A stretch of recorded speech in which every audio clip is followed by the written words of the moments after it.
The easiest method for studio portraits that I've found so far, that's what I'll be breaking down for you in today's video. Big thanks to PPA for sponsoring this video, but more on that later.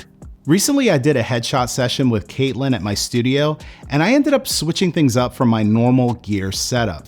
Normally, I would be taking images like this using studio strobes, but I was curious to see what it would look like if I set everything up as I normally would, but just swap out the lights.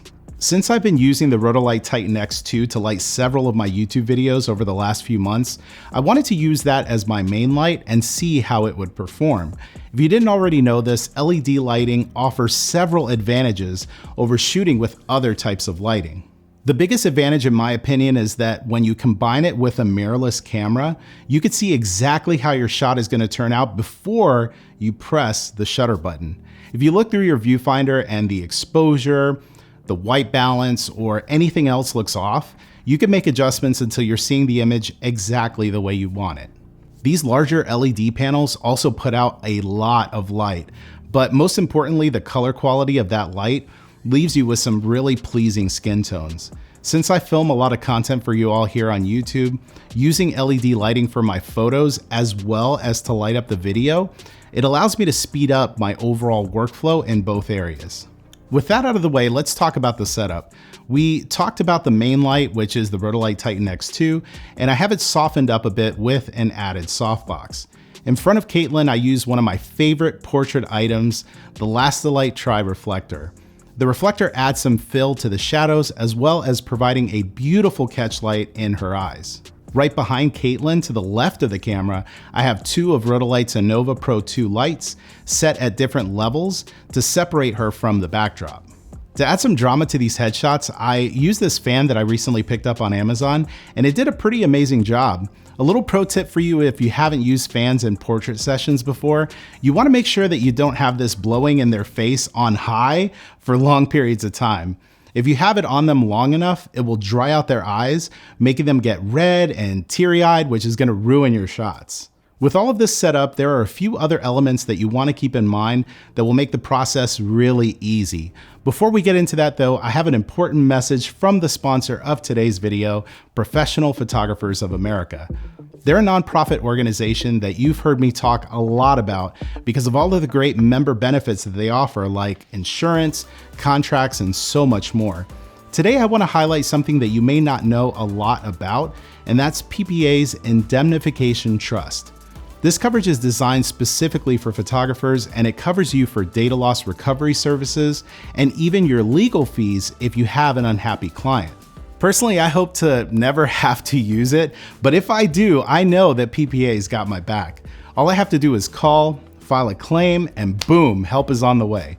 Assistance ranges from advice on handling matters to direct intervention and offsetting certain costs and losses. One of the most experienced firms in the world is standing by to help PPA members if and when this happens, and it could really be a lifesaver. For a low monthly price, you get other benefits too, like $15,000 worth of equipment insurance, access to their educational classes, and customizable contracts. Take a look at the link in the description of this video and use the code there for a special discount on your membership. Now, back to the video. There are some steps you'll want to take when you're setting up a headshot session like this. First things first, you'll want to dial in the power levels of your main light and choose the aperture that you're wanting to shoot with. I started out with an f3.5 aperture since I was shooting mid-length shots, and I dialed up the power on the Titan until I got a decent exposure. Then I brought in the reflector and I adjusted the height to a position where it would provide a little bit of fill. Later on in the shoot, when I switched up my lenses and I shot some tighter headshots, I ended up having to adjust the height of the reflector so that I would see those catch lights that I mentioned earlier. Once those two elements are set correctly, the next thing to dial in is the hair light that we're using to separate Katelyn from the background. With the settings already locked in on the main light, you basically just adjust that hair light to give you as much light as you need to separate her from the background. There's not a specific number that you're aiming for. You're just adding light to your own taste until the image looks the way that you want it to look. If you're using a mirrorless camera, it's really easy to see what all of these lights are doing.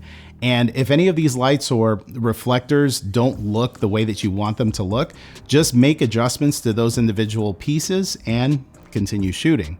Let's take a look at the behind the scenes video from this shoot and the resulting images.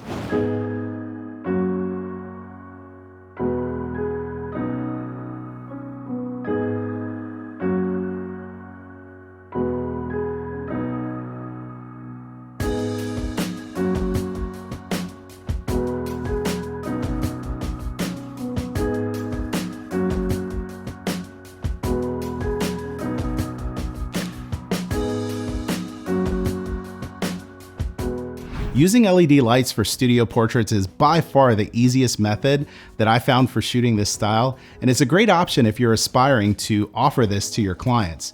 You could set something up like this at your home or at a studio, or even at a client's business, and have people step in and get consistent, beautiful shots without much work. Do me a favor and drop a like on this video if you enjoyed the content, and consider subscribing as I release new videos here all the time. Before you go, be sure to check out the video that you see here on the screen where I share some more of my best portrait techniques. I'll see you there.